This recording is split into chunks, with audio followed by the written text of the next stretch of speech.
अस्सलाम वालेकुम। आज हम बात करेंगे बटन रोज़ प्लांट की केयर के बारे में।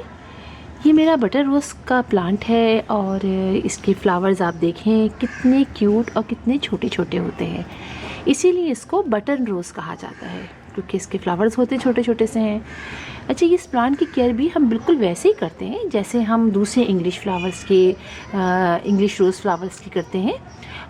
इसके लीव्स जो हैं, हाँ आप ये देखें, इसके लीव्स जो हैं वो कितने छोटे छोटे से होते हैं, जबकि दूसरे जो इंग्लिश रोज़ प्लांट होते हैं उनके लीव्स जो हैं आप देखें कितने बड़े बड़े होते हैं और इनके लीव्स जो हैं वो छोटे छोटे से होते हैं। इनकी केयर के बारे में मैं आपको बताऊँ कि इस प्लांट को फंगस बहुत जल्दी लग जाता है। वैसे तो सारे ही इंग्लिश रोज़ प्लांट को फंगस लग जाता है, लेकिन बटन रोज़ को स्पेशली मैंने देखा है कि फ़ंगस बहुत जल्दी लग जाता है, तो लिहाजा इसमें हमें थोड़ी सी केयर करनी पड़ती है, इसकी वाटरिंग की, इसके सॉइल की। तो सबसे पहले हम स्टार्ट करते हैं इसकी जो है वो सॉइल के बारे में। इसकी सॉइल जो है हमें बहुत वेल ड्रेन लेनी है और क्योंकि ये प्लांट बहुत जल्दी फंगस लग जाता है, इसलिए वेल ड्रेन होगी तो इसके रूट्स को फंगस नहीं लगेगा। और दूसरी बात हमें ये भी करनी है कि हम इसके प्लांट को, जो अब गर्मियाँ शुरू हो गई हैं, तो हमें इसको ज़रा सा शेडी प्लेस में रखना है, जैसे आम और हम फ्लावर्स को रखेंगे रोज़ प्लांट को।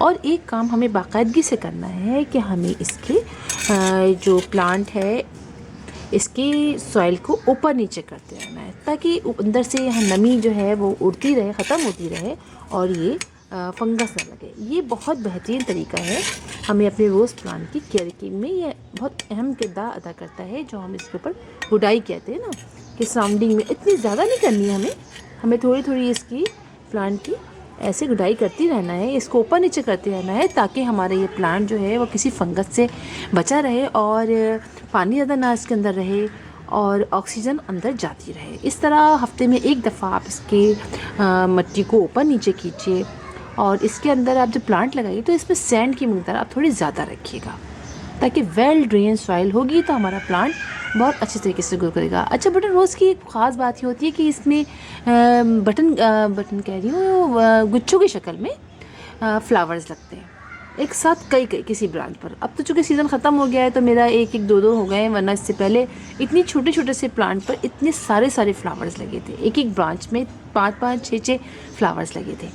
और ये भी ख्याल आप इसको स्पेशली रखिएगा कि जो इसके लीव्स सूखते चले जाएं वो आपको कट करते रहने हैं, वरना तो ये प्लांट सूखना शुरू कर देता है। और ये फ्लावर्स भी देखिए आप, इसको निकले हुए तकरीबन 1 हफ़्ता हो गया है, लेकिन कितने अच्छे तरीके से अभी तक ये लगा हुआ है। तो इसके फ्लावर जो हैं आम रोज़ेस के मुकाबले में थोड़ी ज़्यादा देर तक टिके रहते हैं, मतलब लगे रहते हैं। तो हमें करना ये है कि जब इसके फ्लावर सूख जाएं, ये देखिए कितनी आसानी, देखिए मैंने हाथ लगाया और ये झड़ने लग गए। बहुत इससे पहले खुद नहीं झड़ रहे थे, वरना फ्लावर्स जो रोज़ के होते हैं, इसके जो पेटल्स होते हैं वो झड़ने लगते हैं। तो हमें करना ये है कि हमें इसको यहाँ से कट कर देना है, ताकि मज़ीद जो है वो यहाँ से ब्रांचेस निकले ज़्यादा से ज़्यादा, वरना ये जो है इसके साथ साथ सूखता चला जाता है। ठीक है, और ये भी सूख गया है हमारा, हमें इसको भी कट कर देना है, इसको कट कर देना है और अब यहाँ से मज़ीद ब्रांचेस निकलेंगी। इसी तरह इसके सूखे लीव्स हैं वो हटा देने हैं। और हम अगर फर्टिलाइज़र की बात करें तो इसके अंदर हमें एक बात मैं आपको बताऊं, आप बिल्कुल बाहर का कोई कमर्शियल फर्टिलाइज़र मत डालिएगा। अगर बहुत आपको है तो आप NPK डाल सकते हैं, उसके ऊपर छिड़काव कर दीजिएगा NPK का, आप 15-20 दिन में एक दफ़ा NPK का, लेकिन आप कोई फर्टिलाइज़र नहीं डालिएगा। आप इसके अंदर चाय की पत्ती, बेहतरीन जो मैंने NPK आपको बताया था कि हम किस तरह NPK खुद ही घर में बना सकते हैं, उसको आप डालिए। चाय की पत्ती को, एग शेल को आप वक्तन फ़ौक़्तन डालिए। 15-20 दिन में 1 टीस्पून आपने एग शेल डाल दिया, 7 चाय की पत्ती डाल दी और गोबर की खाद, और सराउंडिंग में डालिएगा। ठीक है, यहाँ की सराउंडिंग में आपने डालना है, यहाँ सब, और फिर आपने उसको ऐसे ऊपर नीचे कर देना है और फिर आपने पानी डाल देना है। ठीक है, आपने इस तरह करना है। आपने गोबर की खाद भी डाल देनी है, एक साथ सब मत डालिएगा, थोड़ा थोड़ा करके। कभी आपने गोबर की खाद डाली, 15-20 दिन बाद फिर आपने चाय की पत्ती डाल दी, फिर आपने एग शेल डाल दिए। तो इस तरह आप वक्तन फ़ौक़्तन डालते रहिएगा। चाय की पत्ती हमारे रोज़ प्लांट्स के लिए बहुत बेहतरीन होती है। और इसके अलावा आप क्या करेंगे, इसके अलावा आप ये करेंगे कि आप इसको बिल्कुल सनलाइट में मत रखिएगा, गलती से भी जहाँ सनलाइट आती हो आपने इसको शेडी प्लेस में रखना है। और फर्टिलाइज़र की बात भी हमने कर ली और इसकी बात भी हमने कर ली।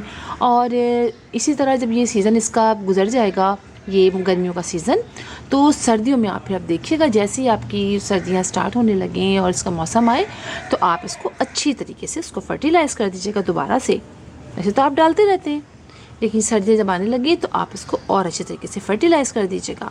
और फिर आप देखिएगा बेहतरीन तरीके की इसमें फ्लावरिंग होगी और बहुत बेहतरीन आपका ये प्लांट रहेगा। इसी तरह दूसरे प्लांट भी रहेंगे। तो इंशाल्लाह फिर आपसे किसी और टॉपिक पर बात होगी। तब तक के लिए अल्लाह हाफिज़।